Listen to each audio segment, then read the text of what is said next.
Nous sommes aujourd'hui dans une crise extrêmement dangereuse, totalement différente de celle dans laquelle nous étions jusqu'à 13 heures ce matin. Приказываю министру обороны и начальнику генерального штаба перевести силы сдерживания российской армии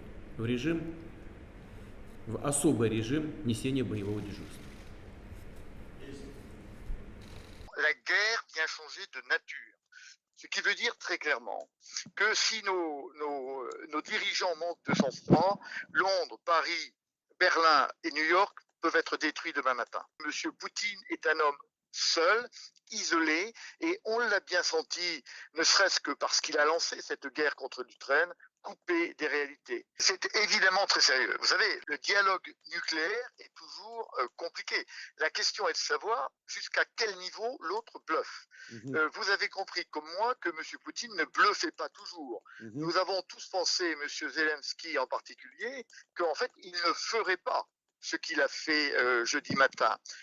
Sinon, il s'y préparé, M. Zelensky. Il aurait barré ses routes, il aurait fait l'Imaginot quelque part. Monsieur Poutine ne bluffe pas. Il est en train de menacer. Il a mis ces armes nucléaires, d'après les traductions qu'on en a eues, au plus haut niveau d'alerte. On est dans une crise mondiale, véritablement mondiale, qui peut amener à la destruction du monde. L'important maintenant est toujours le dialogue. Nous n'avons pas connu de crise de cette nature depuis 1962, il y a 60 ans. Nous avions affaire à des dirigeants rationnel. Il s'agissait de Kennedy et Khrouchtchev. La crise a duré 13 jours et on en est sorti, après avoir cru à la fin du monde plusieurs fois, on en est sorti par le haut. Monsieur Khrouchtchev, à la différence de Monsieur Poutine, était tenu par son parti communiste.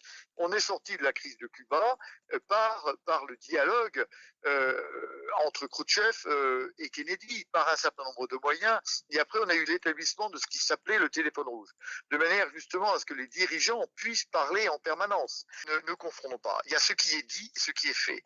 Et ce qui est fait, c'est que évidemment, les canaux diplomatiques secrets, entre guillemets, ont été ouverts. Il faut bien sortir de la crise, et donc il faut maintenir les canaux diplomatiques. C'est pour ça qu'on a toujours un ambassadeur russe à Washington aujourd'hui, et un ambassadeur américain et français d'ailleurs à Moscou. Ils sont pas partis. Il va bien falloir trouver un compromis. Et là, on voit bien qu'il faudra que le parti occidental fasse un certain nombre de compromis et que chacun trouve une solution pour sortir de cette crise qui est désormais une crise extraordinairement dangereuse.